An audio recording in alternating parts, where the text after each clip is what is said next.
সারাদিন যে কাজগুলো করলাম সেগুলি আপনাদের সাথে শেয়ার করব। আসসালামু আলাইকুম, আমি তামান্না ইসলাম আপনাদের সাথে আছি ছোট্ট একটি ভিডিও নিয়ে। সকালে ঘুম থেকে উঠে ছেলের জন্য ঝটপট একটু নুডলস রান্না করলাম।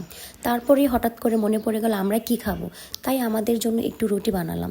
রুটির ভিডিওটা করতে আমি ভুলে গিয়েছিলাম, তাই রুটি ভাজার ভিডিওটাই দিলাম। তারপর আমাদের জন্য একটু চা বসিয়ে দিলাম। চাটা বসানোর পর ভাবলাম ছেলেকে খাওয়াই দাওয়াই তারপরে আমি রান্নাবাড়া করব। তারপরে আর কি আমি আমার ছেলেকে খাওয়ানোর জন্য চলে আসলাম। তাদেরকে খাওয়ানোর পর আমি আমার গন্তব্যে চলে গেলাম।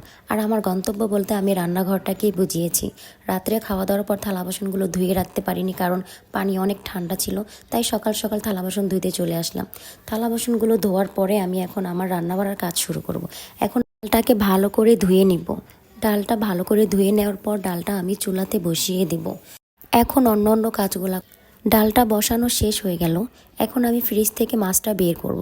ফাইনালি আমি ফ্রিজ থেকে একটা মাছ বের করলাম। এটা ছোট্ট একটা ইলিশ মাছ ছিল, আমার খুব পছন্দের। এইদিকে আমার ডালটা বলক চলে আসছে, তাই এটাতে একটু হলুদের গুঁড়া দিলাম আর একটু লবণ দিলাম। জানি না কে কিভাবে রান্না করে, বাট আমার কাছে এভাবে রান্না করতে ভালো লাগে। ভিজিয়ে রেখেছিলাম, মাছটা ভিজে গেছে, তাই মাছটাকে আমি কেটে একটু লবণ দিয়ে রাখলাম। আর এই পেঁয়াজ রসুন ভেজে নিচ্ছি ভালো করে ডালটা বাগার দেওয়ার জন্য। আর এই দিকে আমি কিছু সবজি কেটে রেখেছিলাম ইলিশ মাছটা রান্না করার জন্য, সাথে আলুও কেটে রেখেছিলাম শুটকি রান্না করার জন্য। ছুরি শুটকিটা কিন্তু আমার খুব পছন্দের, কার কাছে কেমন লাগে জানি না, কিন্তু আমার কাছে শুটকি ভুনা বা শুটকির যে কোনো তরকারি আমার কাছে অনেক ভালো লাগে। আজকে আমি শুটকিটা রান্না করেছিলাম আলু ছোট ছোট করে কেটে তারপরে। আর এই দিকে আমি ইলিশ মাছটা একটু ভেজে নিচ্ছি ভালো করে। আর এখানে মশলাটা কষিয়ে নিলাম, সব সবজিগুলো এখানে দিয়ে দিলাম। সবজির তরকারিটা আমার হাজবেন্ডের অনেক পছন্দ, সে মাছ না খেলেও সবজিটা খেতে অনেক পছন্দ করে। ফাইনালি আমি কষিয়ে একটু ঝোল দিলাম, ঝোলের মধ্যে মাছগুলো সব দিয়ে দিলাম। তরকারিটা হয়ে যাওয়ার পরে আমি একটা বলের মধ্যে সবগুলো তরকারি এক করে বেড়ে নিচ্ছি। তরকারি রান্না করার পরে এরকম বলে বেড়ে রাখতে আমার খুব ভালো লাগে, কারণ সাথে সাথে সব থালা বাসনগুলো একেবারে ধুয়ে ফেলি।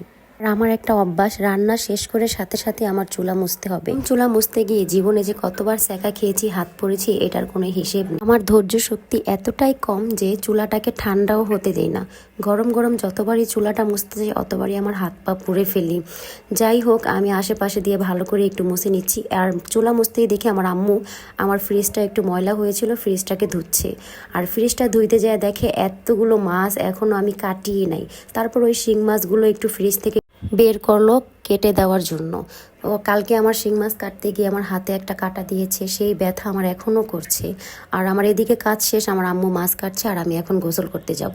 এই আমি কাপড় চোপড় নিয়ে নিচ্ছি, এখন আমি গোসল করব। গোসল শেষে আমি একটু খাওয়া দাওয়া করব। ফাইনালি আমার গোসল শেষ, সবাই মিলে একসাথে বসে পড়লাম খাওয়া দাওয়া করার জন্য।